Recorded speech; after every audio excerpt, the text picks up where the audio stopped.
Welcome back to Podcast Century. This is episode 9, and we are so excited to have you with us today. We really are. We're tackling a huge topic, one that causes so much confusion and frustration. It really does. I want everyone to picture this. Think about that person you know, maybe it's even you, who lives in the gym. They're there for hours, grinding away on the treadmill, lifting heavy weights 6 days a week, but they complain they're always tired, not seeing changes, and surviving on coffee and takeout. Right. They're putting in maximum effort for minimum results. It's a frustrating place to be. Totally. Now, picture someone else, maybe a coworker or a friend. They hit the gym 2 or 3 times a week for about an hour.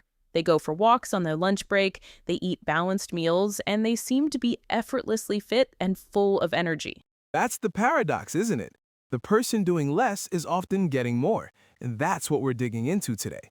The concept of the minimum effective dose in fitness. Exactly. It's about finding that sweet spot to get the best results without letting fitness take over your entire life. So the question we're really asking is, what is the absolute least you can do in terms of training and nutrition to not just get by, but to actually be fit, strong, and healthy? Okay, I see where this leads. It's a direct challenge to that more is better, no days off culture that's plastered all over social media. That whole hustle culture can be so toxic. It implies that if you're not exhausted, you're not working hard enough. But physiology doesn't work that way. Not at all. Your body builds muscle and gets stronger during rest, not during the workout itself. That's the key right there. The workout is the stimulus, but the recovery is where the magic happens. We're going to argue that consistency, recovery, and nutrition are way more important than sheer workout volume. Okay, let's build the framework. What are the non-negotiables? Let's start with strength training. The cornerstone of a healthy body, especially as we age. For sure. And the good news is you don't need to spend your life in the weight room. 2 to 3 well-structured, full-body workouts per week is incredibly effective. That's totally manageable. The key is focusing on big, compound movements. We're talking squats, deadlifts, push-ups, overhead presses, and rows. These exercises give you the most bang for your buck. Because they use multiple joints and muscle groups at once, right? Exactly. This not only builds functional strength, but also triggers a much better hormonal response for muscle growth and fat loss compared to isolating tiny muscles. So smarter exercises, not just more exercises. What about cardio?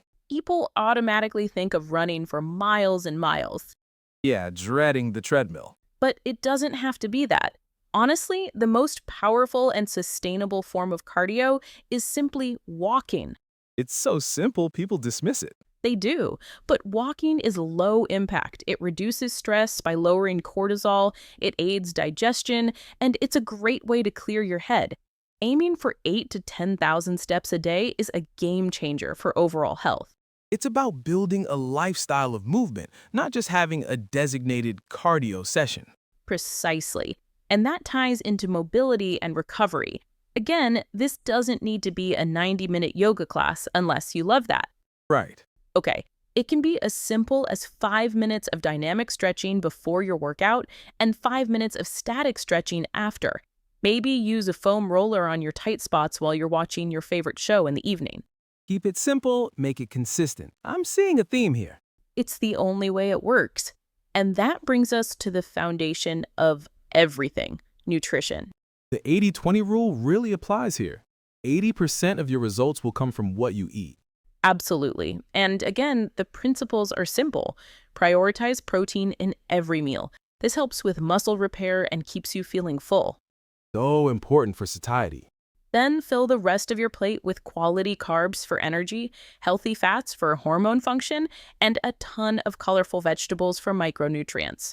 And water. So many people are chronically dehydrated, which kills your energy levels and performance. 100%. This isn't about a restrictive diet. It's about creating balanced, satisfying meals that fuel your body and your life. Ditch the extreme short-term diets. They just set you up for failure. Okay, let's make this tangible. Imagine a busy college student. What does their week look like? They could lift on Monday, Wednesday, and Friday morning before classes for 45 minutes. For nutrition, they could spend 2 hours on Sunday prepping a big batch of grilled chicken, roasted vegetables, and quinoa. So they can just assemble quick, healthy meals between classes instead of grabbing pizza. Exactly. And they walk everywhere on campus, so their daily steps are covered. It's integrated, not an extra burden. Okay, what about a 30-year-old professional who sits at a desk all day? They might struggle with daytime movement. So for them, maybe it's a quick 30-minute body weight workout at home before work on Tuesday and Thursday. Okay. And then a longer, more intense gym session on Saturday when they have more time. They could use their lunch break for a brisk 20-minute walk outside to break up the sitting. That makes sense. It's about finding the open slots in your existing schedule. It is. The universal template is simple. Pick 2 to 3 days for strength training. Every other day, just focus on moving your body in a way you enjoy. Walk, hike, dance, play a sport. And one of those days should be pure rest. Let the body recover. Yes. So for everyone listening, take a moment, look at your week. Where can you realistically carve out 3 hours for yourself? Not even in a row, 3 1-hour slots. And what's one simple nutrition habit you can add? Maybe it's just adding a serving of vegetables to your dinner. Start there. This all sounds simple, but we know it's easy to get derailed. Let's cover the common mistakes. Overtraining is number one for me. People follow programs designed for elite athletes when they're just starting out. Their bodies can't handle the volume and they break down. Or they get sick all the time. Your immune system can't keep up. Another one is what I call nutritional justification. This is the I worked out, so I deserve this entire cake mindset. Yes, a 30-minute workout doesn't burn as many calories as you think. You can't treat your diet as a reward system for exercise. They have to work together. And that leads to the biggest psychological mistake, the all or nothing mindset. It's so destructive. You eat one cookie and suddenly you feel like the whole day is a write-off, so you might as well eat the whole box. Or you miss one workout and just give up on the entire week. It's a perfectionist trap.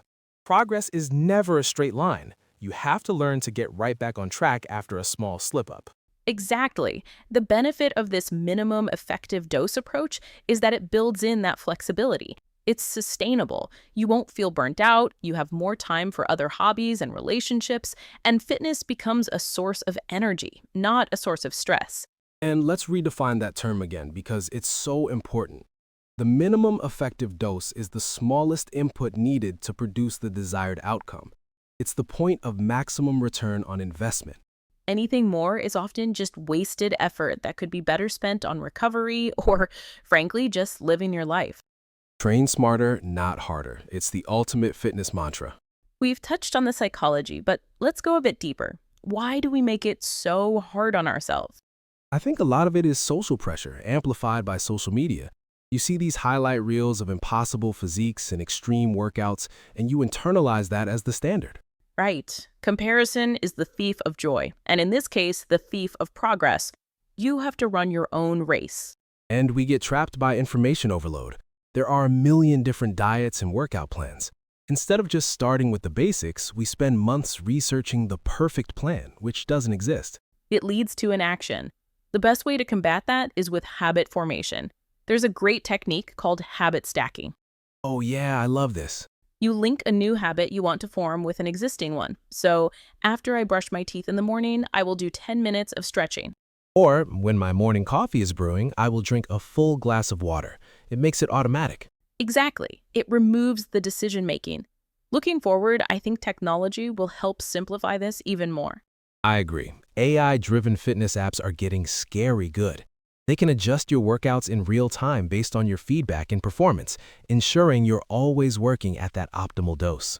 We're also seeing a huge rise in the popularity of short exercise snacks, 5 or 10-minute workouts you can sprinkle throughout your day. Which is perfect for the busy professional. It all counts.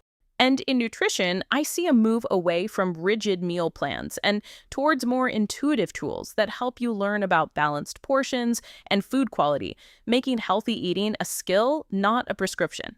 So, to wrap this all up, the main message we want you to leave with is this. Getting fit is not an extreme sport. It's a practice of consistency. Yes, it's about mastering the basics and doing them over and over again.